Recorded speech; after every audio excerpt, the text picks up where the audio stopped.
Guys, welcome back to the channel. I promised y'all some gobble action. Went out yesterday scouting around in this area. Found a group of freaking birds. They were strutting on the side of the road. It was awesome. So me and the little one are out here again trying to see if we can catch them in this field. It rained really good last night, so hopefully they're moving and go ahead and make their way this way. Got people over there training, so I think they're shooting mortars right now, so good time. This area is open. It is open for hunting, so we are in a safe place. Just they're pretty good distance away, but they shoot some pretty big mortar rounds, so it's gonna be pretty loud. But hopefully, guys, we get some action today, and hopefully little man here can go ahead and duff his first bird. Alright. Tell him, catch you later. Catch you later. You heard him. So you remember how you're gonna aim? Yeah. You're gonna put that white ball all the way down, line it up with that one. Put that white ball right on top of his head, or right at his head. Okay? And then once you say you're ready, I'm gonna click it off safe. And then I want you to do it slowly, squeeze the trigger. It's gonna kick, okay? Just don't freak out. There he is.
there's a blow.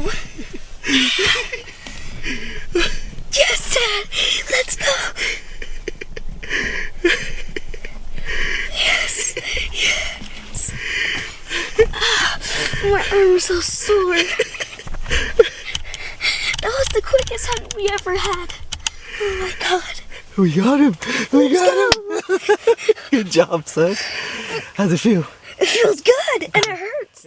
What is up, guys? Yep, it was a good hunt this morning, guys. If you guys can see, I know the video's kind of drawn out. That bird came in, called a little bit lightly, and then I heard him gobble about maybe 5-10 minutes after I called out. Get a couple yelps on my slate, and I wasn't sure if he was honoring me or he was just trying to locate the hen, trying to locate where we were at. So I just shut up for about maybe another 5 minutes, and then I did a couple light chirps, a couple clucks, some light yelps, and then as soon as I heard him honor it, I knew he was on his way in.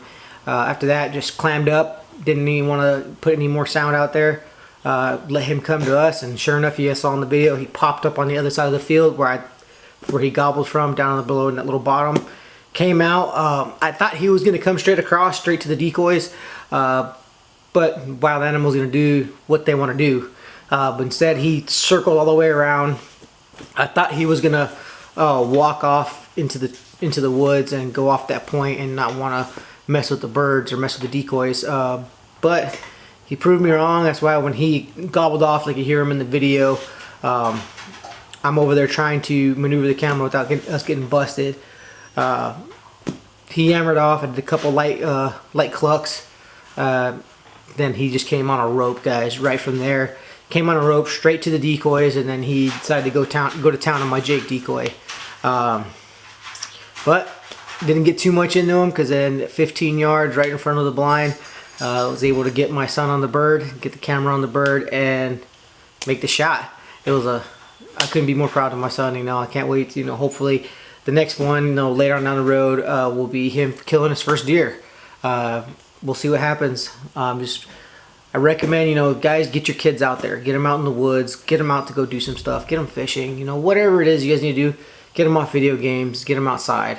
Teach them something that will benefit them in the long run, just in case this chaos ensues and technologies cease to be. They know how to take care of themselves and take care of their families later on down the road. But yeah, till then, guys, I appreciate y'all watching these videos. Go ahead and hit that thumbs up button. Give me a good old like. Hit that subscribe button and go ahead and ring that bell so that way y'all be notified of my next videos coming out. Hopefully next time it's this boy right here letting one fly. Alright, guys, I will see y'all in the woods, and I am out.